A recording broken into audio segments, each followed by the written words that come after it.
Hey everybody, my name is LaPrecious and welcome to my channel. It's Talk with LaPrecious. So I know it's been a while since I've been on here. The last time I was on here was I think earlier in the week when it was about the wrap snacks. I gotta fan myself because it's hot in my room. It's the main thing I hate about summertime in my room is that whenever the light is on or the sun shines in here, it just makes the temperature like 30, 40 degrees hotter. So it's been a while since I did a Hey Beautiful Magic, Ayla Precious Finds Love video. But I just wanted to come on here to to discuss with you all what I found in my love quest and why it's been so hard for me to be in love and to pretty much just love myself. So you guys know that I'm on a new spiritual journey. I practice Santeria, and I've been seeing, a Haitian priestess. And now that I think about it, I haven't really spoken to any Santeria based priests. All of mine have been Haitian. So, but they've given me a lot of insight about what I need to do and whatnot in my life. And one thing I've noticed is that every time I do a love reading or love work, or it's always something centered around love, the main message that I'm being told is love yourself, love yourself, love yourself, love yourself. And it's always been such a hard thing for me to do because I've just never really loved myself because I've always said, what's the point of me loving myself when nobody loves me? And that's something I've always been fighting and I've always been battling for a really long time. And ever since I started worshiping Elegua, to those of you who don't know who Elegua is the Orisha of road opening, and he's the one that opens and closes the roads for you and your path. And it's like yesterday, it just like hit me. And the reason why it hit me yesterday is because I don't have a temper, but I could have a sporadic reaction to things. When I notice that I'm not being treated fairly, no one's speaking to me, nobody's talking to me and whatnot, I could just like pop off. I got to get you told, or I got to do this, or I got to tell other people about you and stuff like that.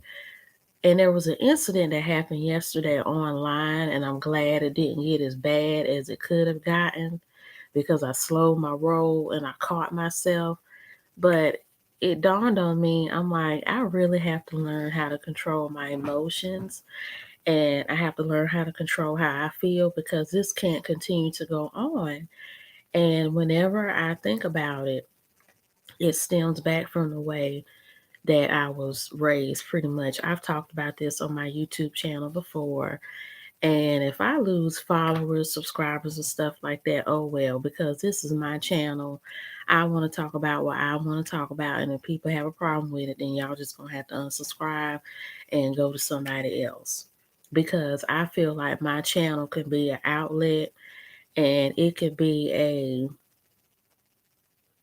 a message and something that other people can relate to. And it can also open up their paths in life of understanding as to why they deal with what they deal with. Because, especially in the racial climate that we live in, there is a lot of stuff going on beneath the surface that we're not dealing with, especially as a community. And when I say community, the Black community, because the Black community does not like to deal with serious issues, deal with serious topics, and we don't like being accountable for the wrongs that we do. And we don't like to be the bigger person and say, I'm sorry, or apologize, or to turn over a new leaf. And and by me saying that, I say this because the reason why, and this has even affected me with jobs, and this is one of the reasons why it's been hard for me to keep a job, and it's been hard for me to even stay at jobs because I constantly notice the narcissism, and it always stems back to my mom. Growing up, and this has come up a lot, and I pray, and I pray that eventually this struggle in my life and whatnot, it'll be over, because this has been very difficult for me, and it's traumatizing, and it like haunts my mind every day. Growing up as a child, I was bullied. I was bullied. I was not only bullied by people in school, but I was bullied by my family. I was constantly bullied about how I wore my clothes, how I styled my hair, makeup, my skin, my weight, the shoes that I wore, everything, almost on a daily basis before going to school and even going to church. I was being berated from head to toe about how I didn't look good, how my hair didn't look good, how it looked like I just woke up out of the bed and I had just spent like 30, 45 minutes in the bathroom putting on jewelry, putting on clothes, and everything, and even going to school. I remember coming to school crying sometimes in homeroom, and my friends trying to ask me, what's going on, and what's wrong, and whatnot, and not having to say anything or having to talk about it a little bit and whatnot. And it's just, and it is haunting me. It's haunting me because for most of my life, my mom especially, and my grandma, she's partaking in it too, it's like they've tried to embed it in my head that I'm ugly and that I'm not worthy of respect, that I'm not pretty, that I'm not beautiful, and that I'm unlikable. And of course, whenever you're living with narcissists, they want to do the blame game type of stuff. When you call them out on their bluff or call them out on the shit that they do, now it's your fault. Now you're the bad guy. You're the one that's starting problems, and you're the one that started mess. And I really do feel like the underbelly of a lot of this racism that's going on is narcissism. Narcissism, I feel like, is a worse disease than COVID-19 is, because that spirit is just so rampant nowadays, with people always wanting to be the first one doing things. I always want to be the first one to say something, be the first one to reveal the news, be the first one to reveal who said what, who did what. They always want to be the center of attention. And if they notice something about you that's greater than what's in them, they get their friends, they get their boyfriends or girlfriends or friends in the higher up seats or friends in different departments or developments where you work to shut you down. And I have had this happen to me at jobs. And it is ridiculous. And I wish that people would start seeing the narcissism and they would start recognizing it for what it is, and that they would really stop feeding into people and dealing with people that are narcissists, because that's what really needs to die. Because once that narcissism dies, or that spirit of not caring about anybody but themselves stops, that's when a lot of narcissism and racism and a lot of other discrimination will stop, because I really do feel like narcissism is at the heart of this. And it also spills over into white supremacy and other forms of racism, because due to that excessive need of, I have to have the attention, I have to have the spotlight, I have to have this, I have to have that, it's an aggressive spirit that just garners so much attention, and it garners such a big following that whatever these narcissists do, say, think, or feel, they have the masses following that. And we see that with Trump.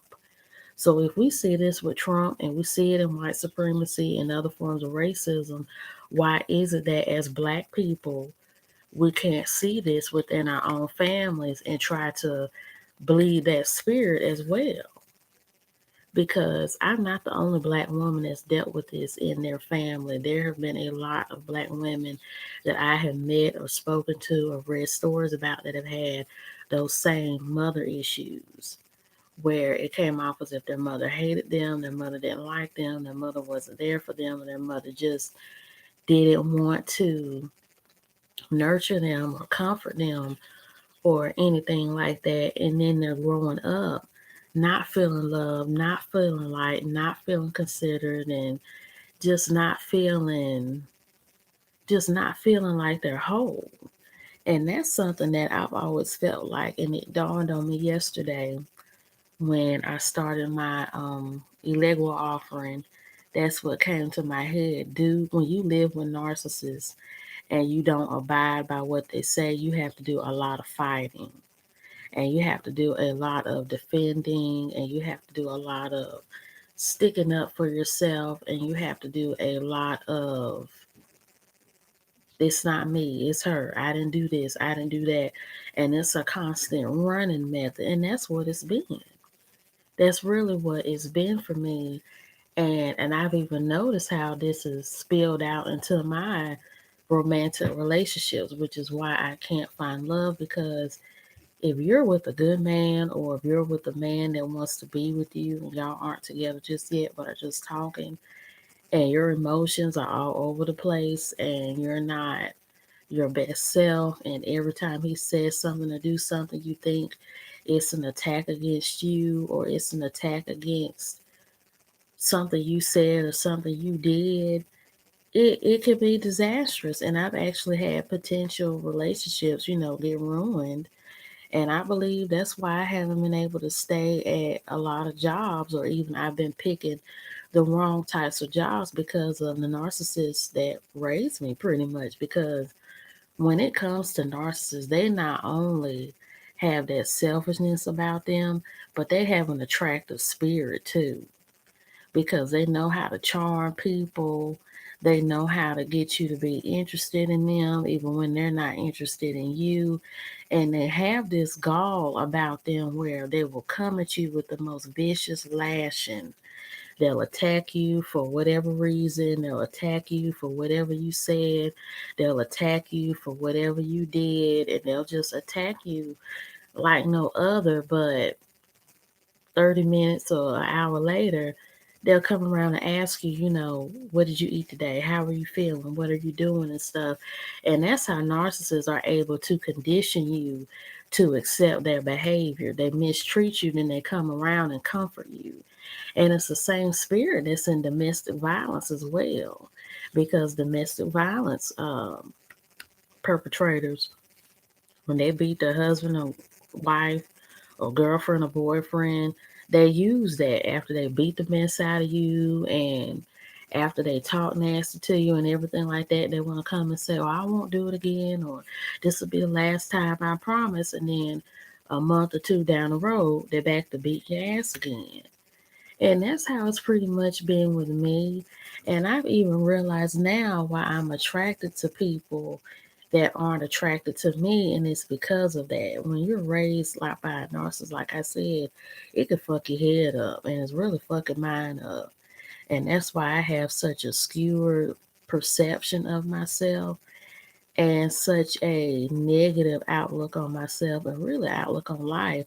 Is it's because of that. And that's why I've been in this spiritual, and that's why I've been in this spirit, on the spiritual path and spiritual journey, because I'm trying to get an understanding as to why things are just not panning out for me, and they're revealing themselves. And and I've had a lot of other people who are on this same African spirituality journey, where in Instagram on their DMs they've had babalawos or other priests of African voodoo practices or African spiritual practices message him and say, "The ancestors have revealed this to me about you, and in order for us to remove this curse or whatnot off of you, you have to pay us this amount of money to do a sacrifice for you." Now, I've never wired them any money or have paid them any money, but a lot of the stuff they said, it was true, because a lot of it is coming to pass now as I'm starting to get deeper in my African spiritual journey. And I believe that's why, and that's another reason why I'm having relationship issues, is because I'm attracted to people that aren't attracted to me. And that's really what narcissists want you to get into your head, especially when they raise you, is that even though they don't like you, they want you liking them.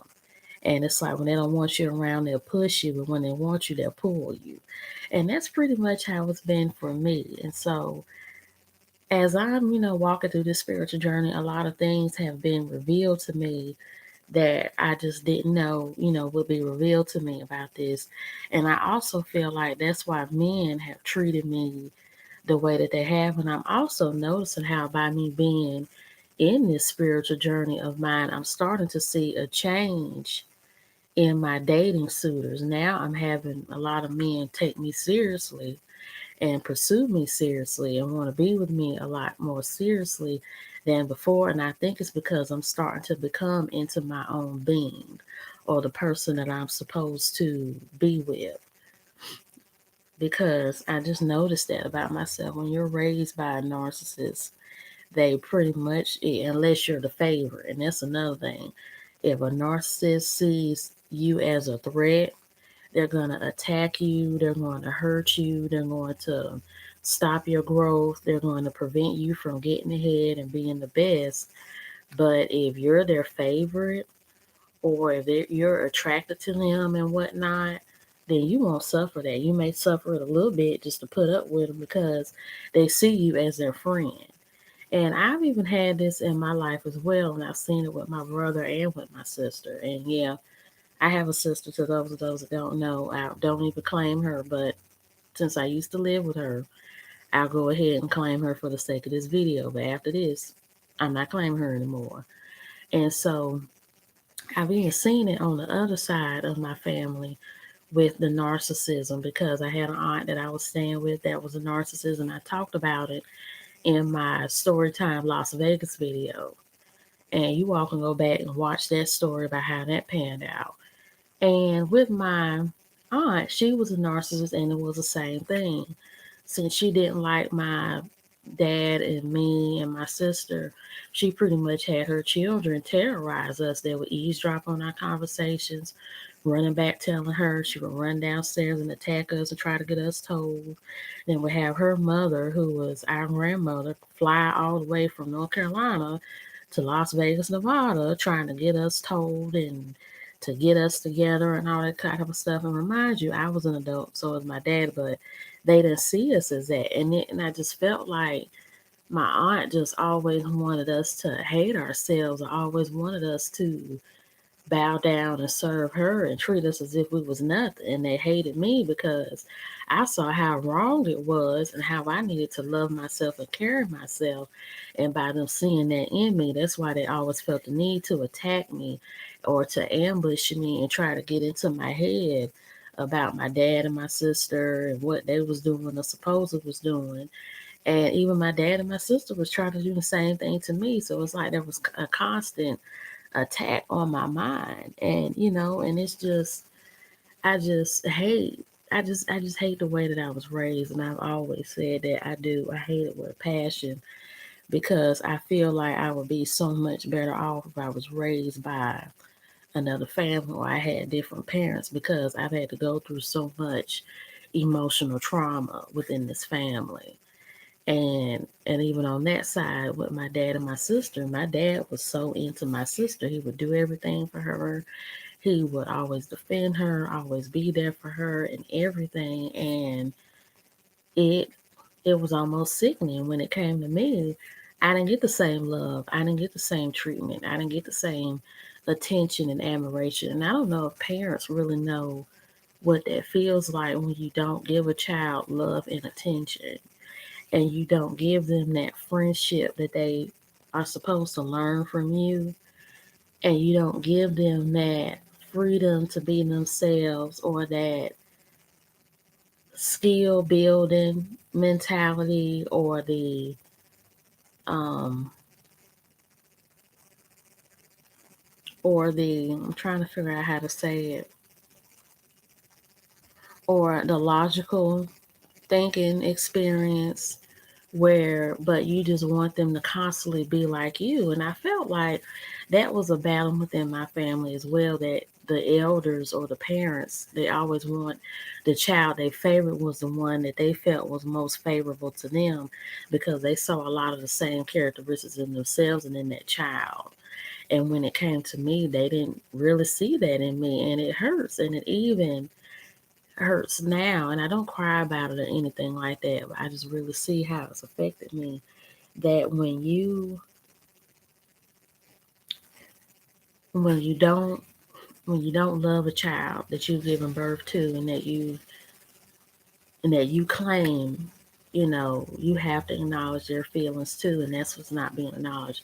My parents have always been about themselves, how they feel, what they want to do, where they want to go in life, and how they want to be. And when it comes to me, it's like I always had to listen to them and do what they say, and always had to be what they wanted me to be. And that's why I'm nothing like how they wanted me to be, because I knew it was for their self gratification. They wanted me being the way that they wanted me to be for them, so they could go out and brag to people about, oh, how I have a daughter who's a doctor, who's a teacher, who's this, who's that.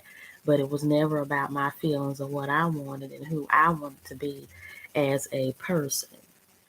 And so, and that's why I broke away from that. But what I've always been looking for, especially from a man, is something that my parents and my family didn't give to me, is somebody who would love me for me, or love me unconditionally. Where if I might cheat on them, or I'm not saying I would cheat on them, but if I were to be, but if I were to be, a fuck up, or maybe a sellout, or maybe be a cheater, liar, thief, or maybe a lover, or maybe a good person, a giver, anything like that, you will love me either or. And I've always felt like my parents never gave me that. It was either you have to be perfect, or we're not going to accept you at all. And even when you were perfect or are perfect, we're still going to find something to attack. We're still going to find something to hate about you or dislike about you and things like that. And I really feel like it's even, whether it was beknownst to me or not, that's why I've chosen the bad jobs that I chose, because I felt like those jobs were for me on the surface level. But once I got deep into them, I saw the same narcissistic characteristics that were within my parents or within my family. And that's why, like I said, narcissists, whenever they bully their victims or whenever they prey on their victims and whatnot, they fuck your head up, because they have you thinking, since they do so much pushing and pulling of you in order to use you, keep you, use you, keep you, use you, keep you, it has you thinking that a person hating you or a person speaking against you and talking about you is loving you. And it starts to develop this toxic attraction to them. And that's one of the reasons why you have toxic relationships, toxic family relationships. And some people don't know that these can even cause karmic relationships, because even though my parents have been who they've been, I've seen them go through a lot of karma. Unfortunately, they don't think nothing about it. They just see it as, oh, why does this have to happen to me? And I don't get it, and I do right, blah, blah, blah. But that's karma for what you did to me and what you did to other people. But, it is what it is. And that's just pretty much how I feel like why my life has been the way that it's been, relationship wise. And that's really why my school life and my education has suffered, because when you and I can and people have even talked about this with Kenya Moore, and I bring up Kenya Moore because a lot of us know that her mother rejected her and didn't want her, and we see that pleading of wanting to be loved and liked and stuff. And even with her husband Mark Daly, we saw that whole toxic karmic relationship. And I'm like, yeah, that's pretty much where it's coming from. It's coming from her mom. And I know with me, I can honestly say I've never had a karmic relationship, but I have had a mix of toxic relationships, and I've had potential good relationships, but I would mess them up. And that's another thing that narcissists do as well. Whenever they never let a good thing last too long, because it's like they'll let it be peaceful for a minute. And that's another thing about narcissists. They like to start a whole lot of shit. They love talking shit. They love being shit, and they love getting some shit started, and they like keeping it going.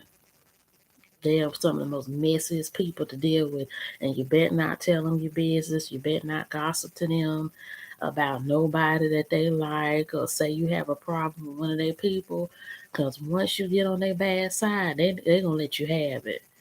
And they're going to be on you, like they say, white on rice. And it can be very hard getting them to leave you alone. That's why when I peep that narcissist stuff in people, I'm like, stay the hell away from me because I ain't got time for it today. And I peep it now because I'm so accustomed to it.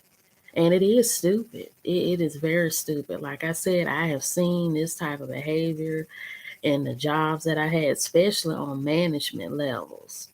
And it's always with the managers. And then, they have their little minions or their favorites that's in the crew that share those same characteristics and whatnot. And they the ones that be getting all the shift lead positions, the manager roles, the assistant manager roles, or the frontline person, or that person who's the host and stuff like that.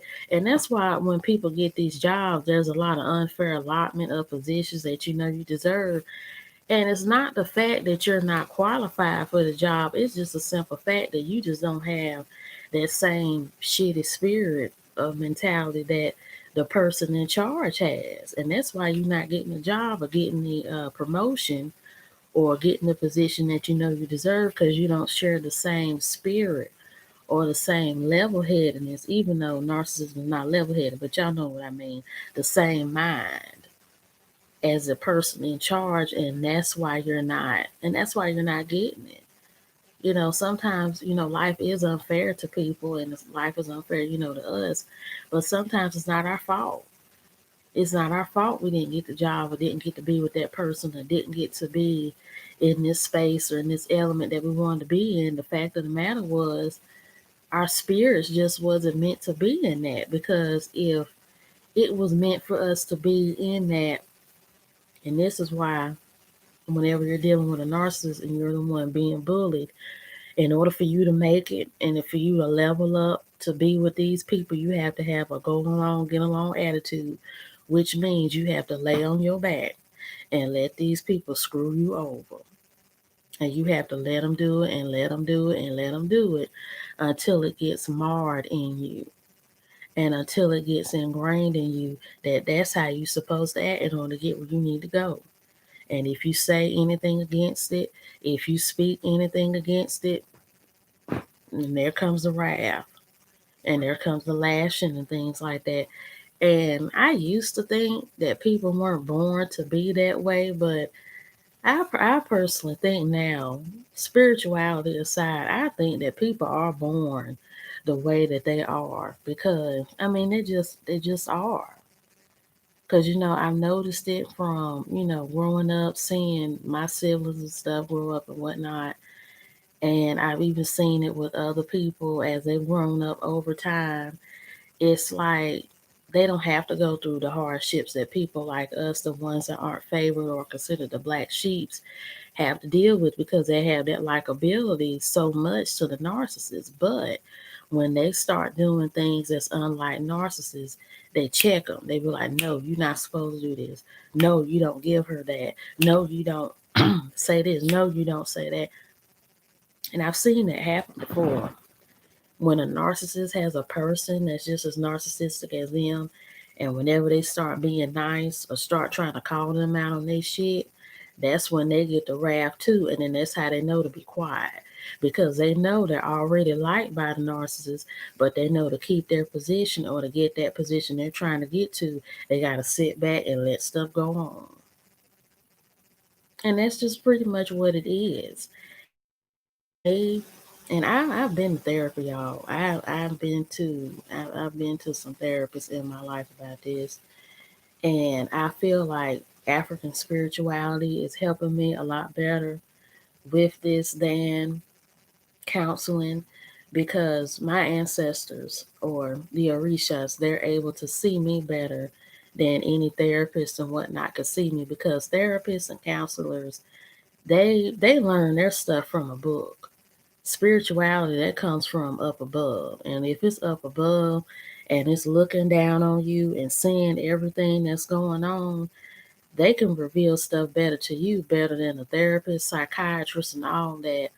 And they charge a whole lot less money too, because as a tarot card reader myself, I only charge between $15 to $25 for my readings. And I've had people tell me that they've started crying due to the things that I have revealed to them about their families that was true, about their personal lives that was true, about their own personalities that was true, about their spouses, their struggles, and their relationship battles and whatnot that were true. And this is what I really wish that Black people would get back into. A lot of Black folks are so against getting back to their roots because, and I'm not saying you can't be successful. Anybody can be successful whether they know who they are or not. Anybody can go to school, anybody can get a job, save money, put it towards a degree, use that degree, put it towards a job, and get the job and live well. We all can do that. But I feel like when it comes to Black people and our issues, especially with this racism, with the discombobulation of our families, with the colorism, with the featureism, and even with the systematic injustice of job allotment, of not job allotment, of mismanagement of funds, because we have a money problem too. A lot of Black people don't know how to save money or manage our money properly. Drug addiction, drug abuse, toxic parenting, and even with the ghetto-ness, even with Black people that come from the urban area or the hood or the ghetto, like half of my family was hood. They were from the ghetto. They were, and we got to start calling that out as a community too, because the hip hop community does a good job of glamorizing that lifestyle. They glamorize people being high. They glamorize women being hoes. They glamorize men being rappers or being trappers or drug dealers and making all this money. They glamorize telling somebody to shut up when they speak the truth or to shut up when they start preaching, and glamorize people drinking, popping mollies, being in strip clubs and throwing dollars and hundreds and stuff on strippers, and being a narcissist, being the baddest chick in the world or being the hottest dude in the world. It's like the hood culture, they value that and they glamorize that, and even the hip hop industry puts that out there as glamorous. And that's why I hate when other races, and it's not just white people, that glamorize that thug life and all that kind of stuff too, because I've seen it with Hispanics and Asians that do it too. And a lot of them sometimes think that that's what Black culture is, and it's not. Because when you even go to the hood, because like I said, I've lived with family members out there in the hood. I used to be a teacher's assistant at a school in the hood, and I saw it. You see a lot of the discombobulation, but you have that narcissism where being dirty, being gully, being down in the trenches is something to be proud of, but being smart and having your stuff together and knowing what you want to do in life, that's being seen as a simp, as being boring, as something that ain't popping, and you need to be kicked out because you think you're better than everybody and you're not. And we don't really see how we glamorize that. And even if y'all noticing in the hood, they have that push pull as well, because a lot of people have called it out. Why is it that every time you go to the hood, you see a school and a church and a liquor store all on the same corner? And it will make you think that if there's so much Jesus or Holy Ghost or Holy Spirit in these neighborhoods and parts of town, why do the schools still have issues getting working computers? Why are the schools still dirty? Why are there still drug addicted people in the neighborhoods? Why are these buildings and abandoned businesses still standing with paint peeling off the walls, with cigarette butts and stuff everywhere, trash smelling, homeless people walking up and down the road, and all of those things? I'm sorry, y'all. And with all of those things, and it's just not quite making any sense. And I don't know if a lot of black people understand that. And the reason why I say that African, right, it's like taking care of yourself and your family is like not the black people thing to do. Shake my head, it's embarrassing. It really is. Because it's like black folks just have such an issue. I'm sorry, y'all. I might have to take this call because they second time calling me. I'll mute myself.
Okay, you guys, I'm back. I had a personal call.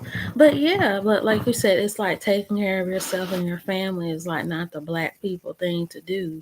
It's embarrassing. It is because I've noticed that in African spirituality, especially with me, there has been a lot. I can honestly say I've had more success with this and a better understanding about life than I did when I was in church.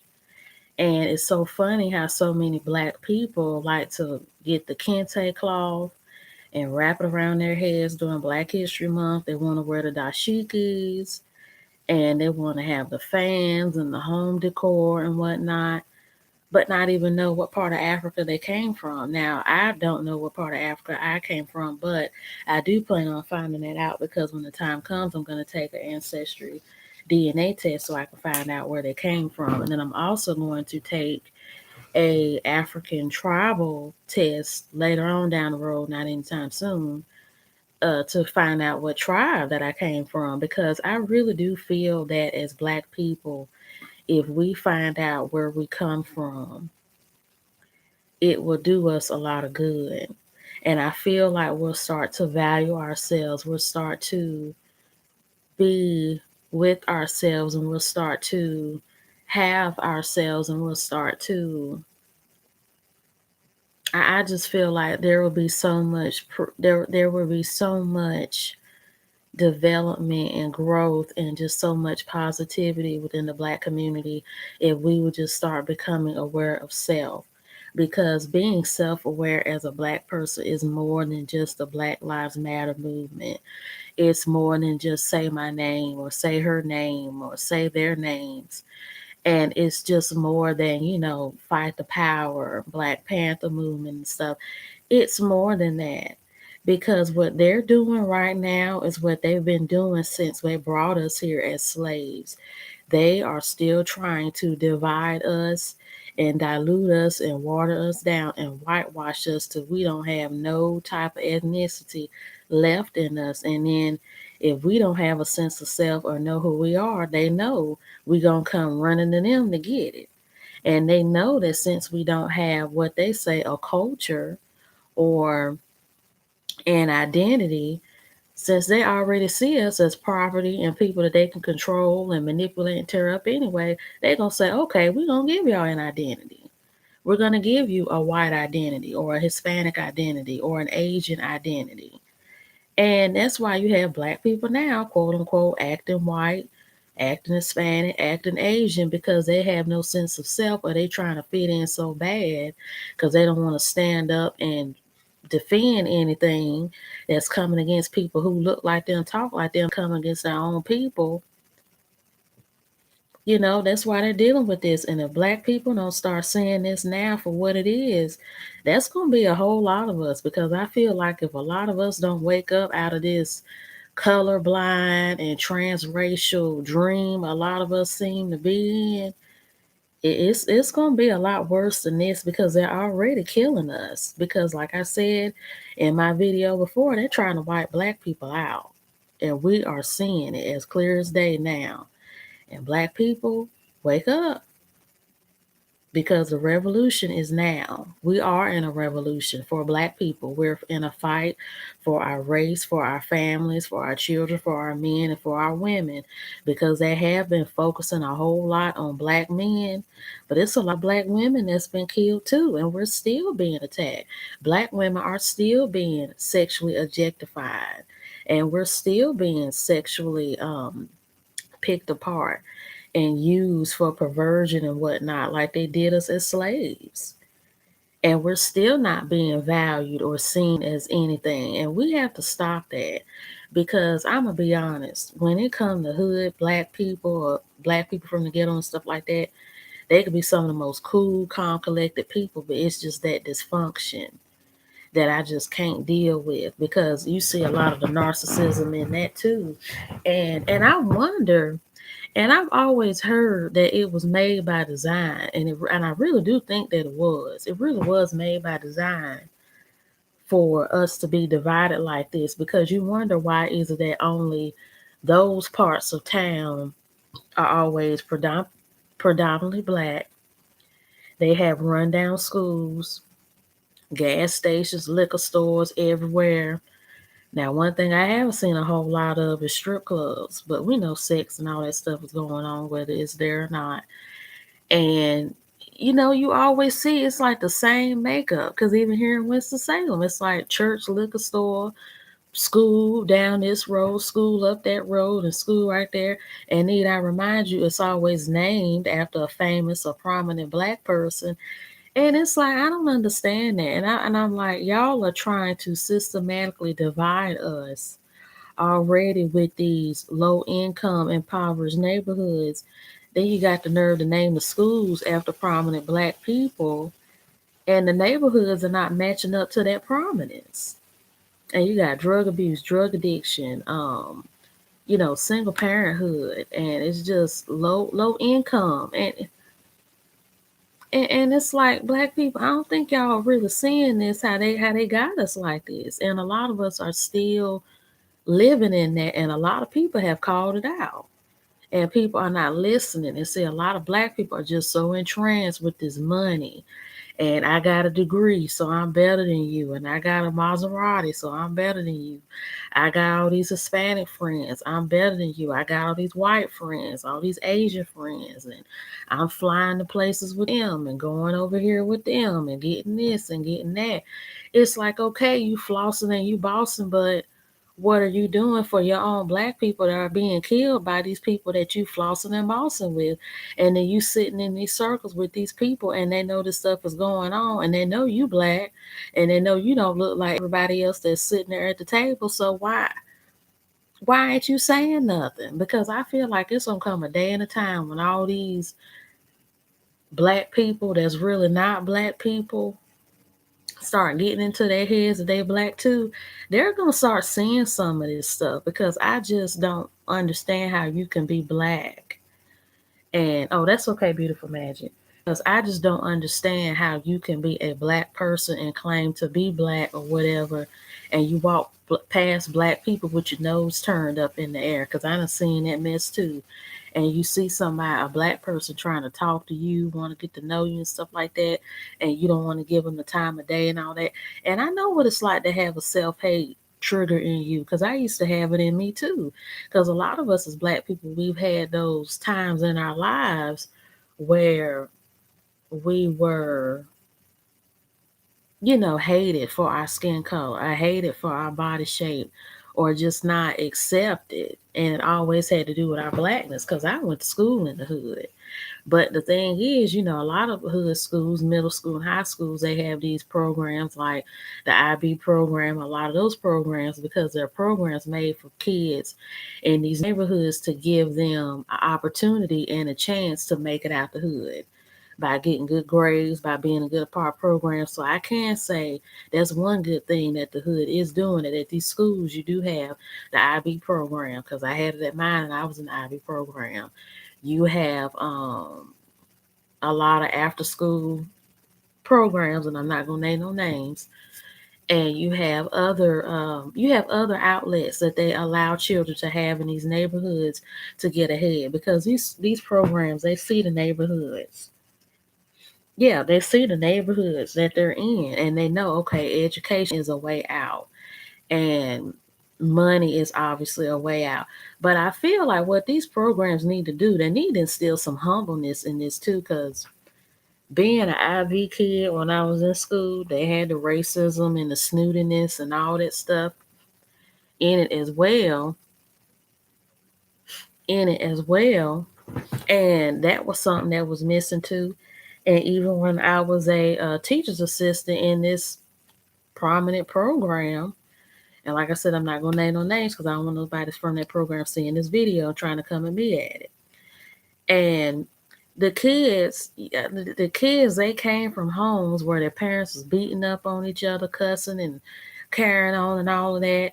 Kids in school having babies by their little 14, 13-year-old boyfriends and stuff like that. And the teachers was all up in the mix, going along with it and everything.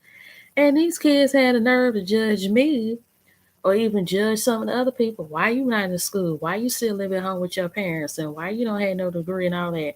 And I'm like, how can you be from an impoverished mindset, but you got a mindset of somebody with a $1 million budget? Like, and that was something that the people in this program, the heads of it, did not catch.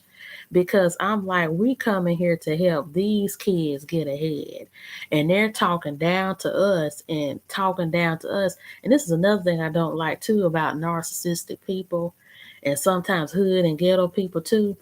It's this pity that people want us to have towards them. Oh, they didn't grow up with a mama. Oh, they didn't grow up with no daddy.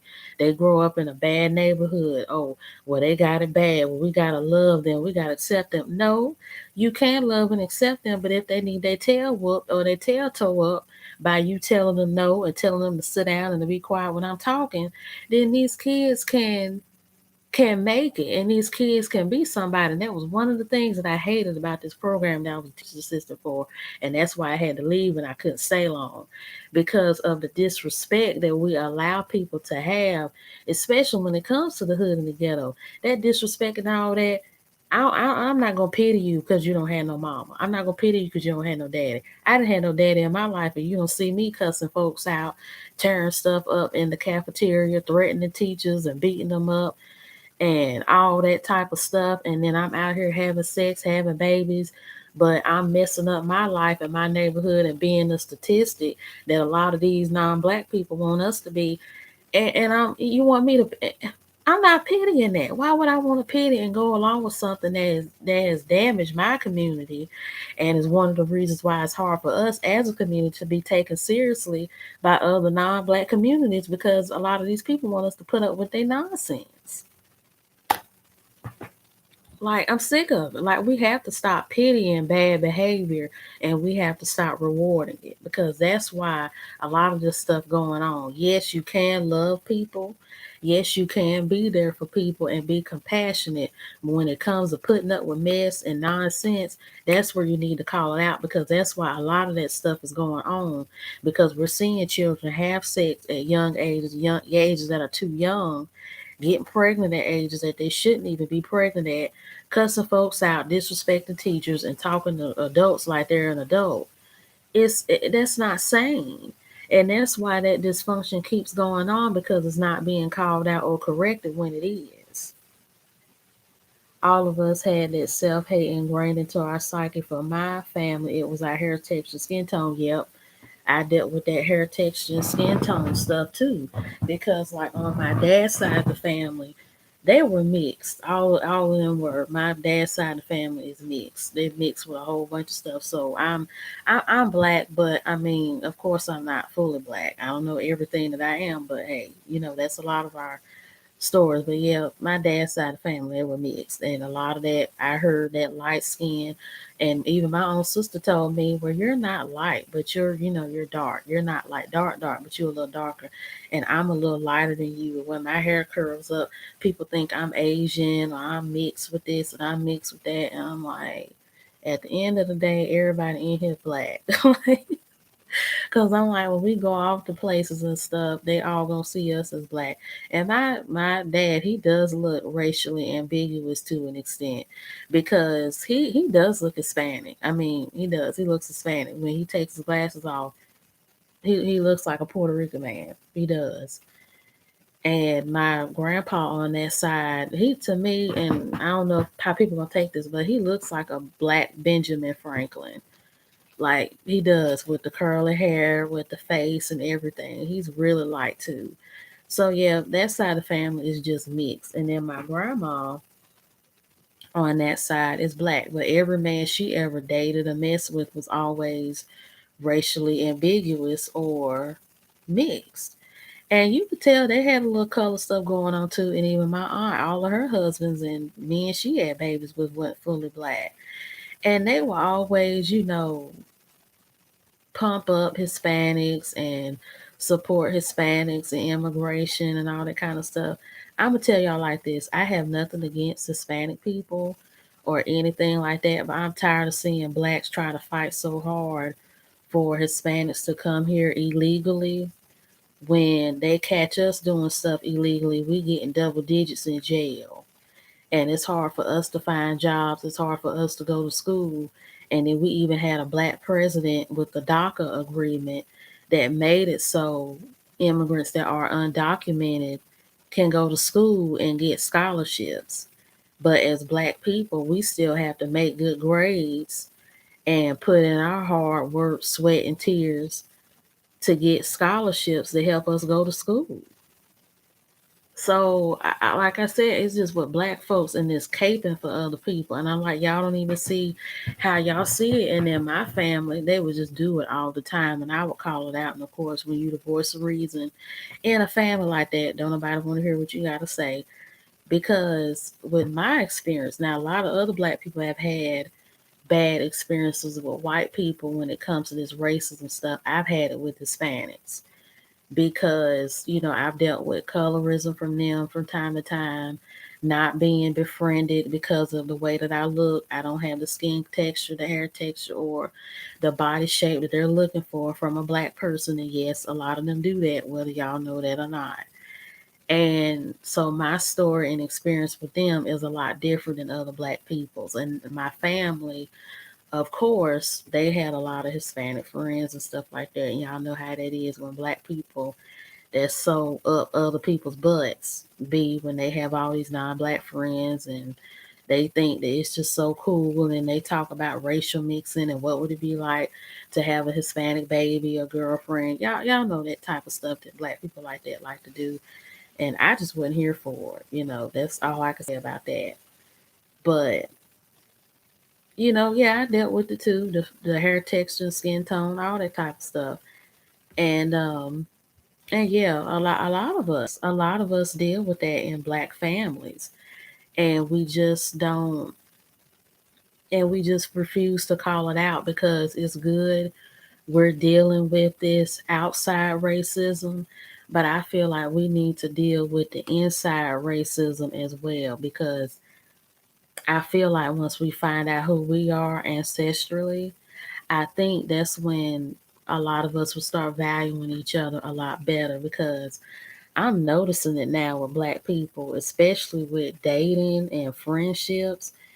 This colorism stuff is deep, and I have never felt a harder knock than I have before now with this obsession with dating somebody who's not black and befriending somebody who's not black. I'm like, anybody can like whoever they want to, but it's like when you try to talk to somebody, and I'm not even speaking of dating wise, but when you try to befriend another black person, or even try to date another black person, or even try to, mix in with another day person, you automatically get hit. Oh, you too dark. Oh, you too light. Oh, you black. I don't want a black friend. I don't want a black girlfriend. I want somebody who's Hispanic. I want somebody that's light skinned. I want somebody that's mixed. And I'm like, it's like, I, I'm like, ooh, okay. And a lot of people are just not seeing it like that. And a lot of people have called it out. But see, now I think is the perfect time to deal with all of this. Or they make fun based on what you have and don't have. Yeah, they do. Like, oh, you don't have no car and you don't have no Gucci bag or you don't have no Prada bag and stuff. T.I. called it out. T.I., he messed himself up all the time with this. He claimed to be a black people advocate, but he still downplay black people. But he made a good point one time. He said, we make all these non-black designer companies so rich, but they don't even respect us. And I hate to say it that black people, we could have been like Prada and Gucci and Louis Vuitton and Fendi and stuff. And I'm gonna be honest, I like Michael Kors. I got the shoes. I like Fendi and whatnot. But I feel like with Baby Fat did come back out, but it's never gonna be what it was back in the day. It's just not. Cause I feel like with Fashion Nova and all this stuff coming out the woodwork so fast and giving all these celebrities these endorsements and clothing lines and stuff, I feel like Baby Fat, that's gonna be like a throwback, company. And that stuff is expensive. Like a jacket is like $50. I remember going to City Trends and getting the official Baby Fat. I'm talking about the Baby Fat that got Kimura's name at the bottom and not the one that just got the name in the cap that they sell in City Trends. But $50 for a pullover jacket, and then it's 30 for some pants. And I remember back in the day, you could buy the whole outfit for like 50, and even the shoes was 50. So one baby fat outfit alone was like $100. So Kimora, I felt like her reintroduction of it was not good because she sold it in H&M and then only sold it in certain H&Ms. And then it's like now she just decided to relaunch the whole line under just baby fat. And I'm like, okay. Okay. But see, we could have had that. We could have had that with what were the names of a lot of those popular brands back in the day? We could have had it with Baby Fat, Fat Farm, Rockaware, House of Darion. I mean, all of those. If they wouldn't have dwindled out or sold those things to whomever they sold them to, and if they would have just like got in touch with some Italian designers, which is where Armani and all of them come from, and come from Italy and France, and these celebrities, they be friends with these people. They be sitting at their fashion shows and walking down the aisles and stuff. And I just feel like if they probably would have got in touch with these people that they're such good friends with and would have learned from them and rebranded a lot of these brands, a lot of these black owned urban brands, they could have become household names. Even to this day, they could have become luxury brands, and they could have been, popping like Fendi and Gucci and Louis Vuitton and Michael Kors and all of them. I remember when I was in high school, there were black kids there that was trying to trademark their names to get their clothing line off the ground. Yeah. And see, I study business, and I need to hurry up and finish this business degree too. But I study business, and that's why I know so much about business and how it works, because I studied it. And a lot of black people, we need to study business and learn a lot of the stuff that we need to learn, because that's why a lot of us keep getting gypped and cheated out of so much money. Because these other races, they know what they're doing. They know that when we come into their stores, we want to look like them, we want to talk like them, we want to act like them, we want to drink like they drink and smoke how they smoke and have our hair and stuff looking like them. And they play off of that. They feed off of our self hate. But we fail to realize that as black people, we already got the gems. We already have the beauty and we already have the wealth. Because if you go back to Africa before a lot of that stuff was colonized and a lot of countries came in and took from us as much as they did, we had a lot of this stuff. You could find diamonds. They used to be killing people for diamonds in Sierra Leone, which is in Africa. That's where that whole thing, blood diamonds, came from, because they would literally kill people for the sake of getting raw cut diamonds, well, raw uncut diamonds that came from diamond mines in Sierra Leone. I'm like, come on, black people, we come from the motherland or the continent that mines diamonds. Like, y'all know how much people pay for diamonds? Like millions. Our own potential things to be better. Exactly. And it's just so much that we've done. And our culture and value, it goes beyond Africa. We have influenced, we have influenced, we've influenced Hispanics. And a lot of us don't even see how we've influenced the Hispanic culture and the white culture and the Asian culture. Like when you go over there to Korea with the K-pop groups, a lot of their songs are remade R&B songs with a pop beat to it. And when you go over to places like Mexico, Puerto Rico, the Dominican Republic, and Cuba, and even down to like Venezuela, and little did I know before I dabbled into Santeria, Venezuela has a sizable Santeria following, and I didn't know this. And even when you go down to Colombia, it's a lot of black people there, and they even have a documentary, not documentary, but a TV show on Netflix called La Esclava Blanca, which means the white slave. And they deal with slavery there too. You see them jumping off the ships like they did with us here, calling us niggers and sleeping with the women, having mixed children, and us being beat and all that kind of stuff. And even in present day Latin America, like when I went to Puerto Rico, our culture is alive and well down there, and you see it in everything and everybody. When you even look at these reggaeton artists and stuff in their music videos, like Raul Alejandro, who's my favorite. When you look at him dancing in a lot of his videos, of course you see Michael Jackson because he said he was influenced by Michael Jackson. But in a lot of other his videos, I've seen like Michael Jackson and Genuine influences in his dances and his clothes and stuff. So it's like black people, we have influenced a lot of people. And we so busy running to everybody else trying to be like them, getting surgery and skin bleaching and this blonde hair obsession a lot of us seem to have. And all that, we running to everybody else trying to be like them, and they running to us trying to be like us. I mean, we see it in their music, their dances, even the food.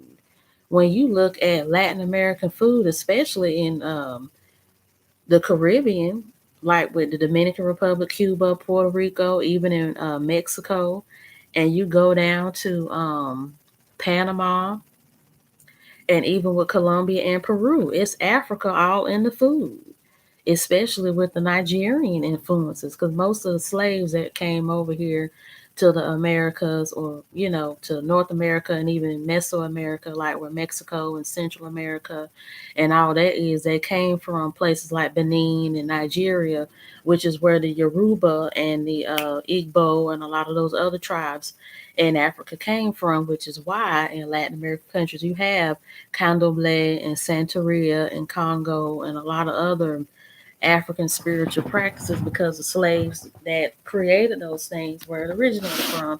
That's where they came from, and they shared their food and it mixed in, and that's why they eat like that. So yeah, so it's a lot of influences, a lot of influences from those people and those cultures, from those people and those cultures. And we as black people are failing to realize, we so busy trying to run and be like everybody else, we fail to realize people trying to be like us. People are literally running to us to get our melanin, to get our hair, and to get our skin, and to get our dance and rhythm and stuff.